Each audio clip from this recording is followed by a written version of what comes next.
ഇല പൊഴിയും ശിശിരവനത്തിൽ നീ അറിയാതൊഴുകും കാറ്റാകും.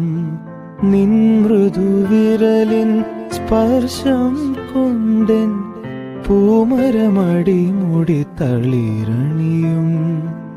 ശാരദയാമിനി നീയാകുമ്പോൾ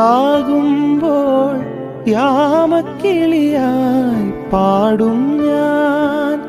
ഋതുവിൻ ഹൃദയം നീയായി മാറും പ്രേമസ്പന്ദനമാകും ഞാൻ. നീയൊരു പുഴയായി തഴുകുമ്പോൾ ഞാൻ പ്രണയം വിടരും കരയാകും. കനകമയൂരം നീയാണെങ്കിൽ മേഘക്കനവായി പൊഴിയും.